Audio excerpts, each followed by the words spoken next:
Hello and welcome to the Doctors Who podcast. My name is Chris, and tonight we'll be talking about Yesterday's Sun by A.C. Crispin.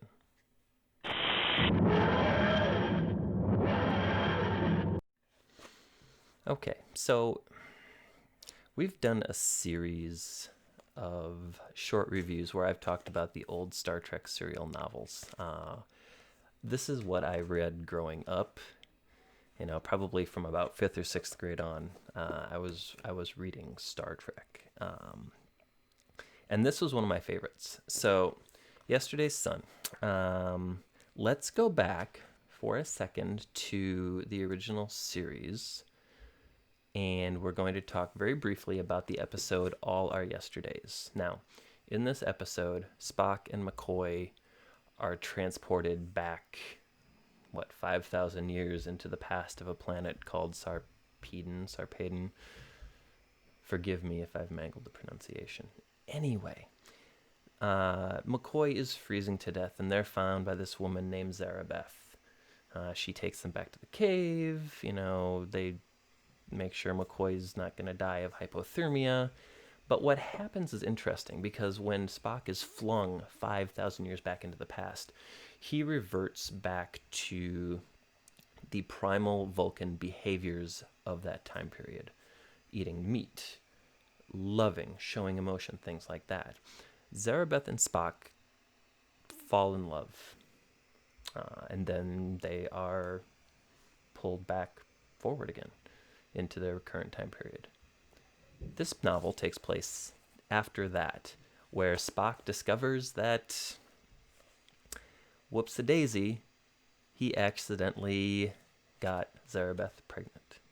So we have the son of Spock wandering around 5,000 years in the past. And due to Vulcan honor, he must go back and retrieve this child because family is all important. I feel like in the course of these reviews, we've talked an awful lot about family and honor and really the Vulcan society and the Vulcan culture. And so he has to go get this child because the family is this important cornerstone in Vulcan society and Vulcan tradition. So they use the Guardian of Forever. You know the time donut, right? Yes. They are able to get permission to go back to the past of Sarpedon and find Zar and bring him forward. I should stop right now and say that Zar is the name of Spock's son. That is what Zarabeth named him. Unfortunately, 7 years before, Zarabeth is killed in the wilderness. So Zar has been on his own for 7 years. He comes across Kirk, Spock, and McCoy, and through some conversation, he agrees to come back with them. The thought of not being cold, not have to worry about starving, not have to worry if you're going to survive the night because a predator might get you. These are things that are pretty attractive to Zar, so he has no problems going forward. Now, you can imagine that were you in Spock's shoes and you found out that you had a son, and by the time you got to retrieve him, he was in his 20s, there might be some sort of an emotional adjustment, right? It's not going to be like, oh, boop, hey, I'm your son, I'm your dad, everything's cool. There's some emotional stuff here that both of these guys have to get through. Zar remembers his mother telling how Spock was warm and affectionate, and Zar finds this cold, impenetrable rock of a man. Spock just tries to bury everything and be logical. I was like, okay, I've got to set up his education plan. He's got to get up to speed. He's got to learn what has happened. He's got to learn technology, society, how to interact with people, all of these things. So it's an interesting read. They do the relationship justice. They do the struggles justice. And one thing that I really like is the fact that it's not this happy encounter. I mean, sure it is, because, they're ultimately successful. And we also know through the course of literature and movies and other places where Trek has gone that Zar's not around after this. So something obviously happens where he doesn't stick around, right? So there is an altercation with the Romulans. Apparently, after the episode The City on the Edge of Forever, the Federation decided to send an archaeological team to the planet to study the Guardian of Forever. Not to use it, but just to study it. They also put a starship on patrol, which eventually attracted some Romulan interest, because why would you put a fully manned battlecruiser on top of a dusty planet surrounded by or filled with archaeologists, right? It doesn't make a whole lot of sense. So they're convinced that there's some sort of a base or some sort of a weapon there.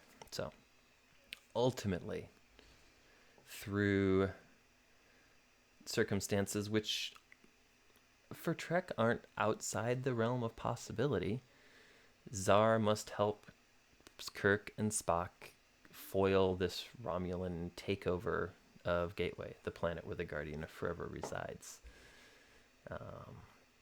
Yeah, it's a fun read. It's a quick read. I mean, it is really all of 190 pages, so it's very tiny.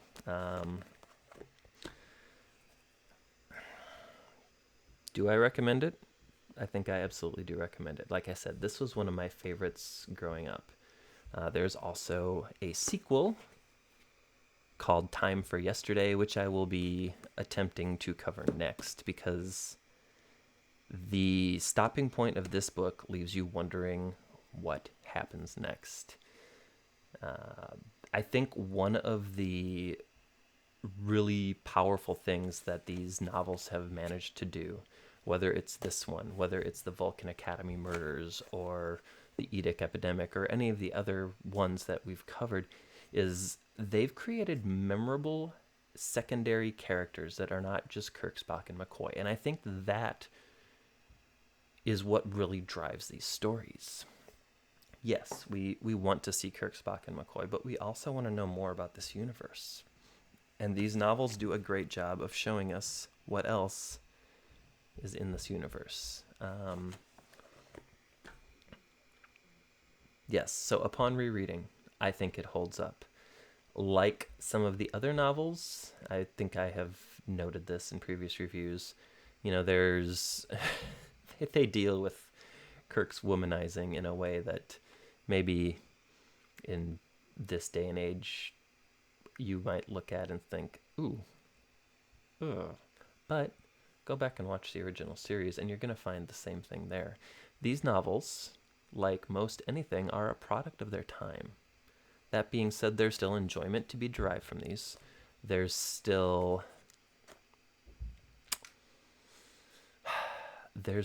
value here. There's still the excitement of getting to know what happens to the Enterprise, what happens to Kirk and Spock and McCoy when they're not on the screen. So yes, if you find this book, I recommend you buy it. You should be able to find it for a couple of bucks. It's been out for, over 35 years now. So yes, pick it up, give it a read. If you have read this, please leverage the comment section below. I'd love to hear your thoughts. Is there something you liked? Is there something you didn't like? Notice that I didn't tell you what happened to Zar, because I think you should read this and find out for yourself. If you liked what you heard, please click the subscribe button. You can also click the little bell to get notifications whenever we post new content. Once again, this is the Doctors Who podcast. My name is Chris, and have a great night.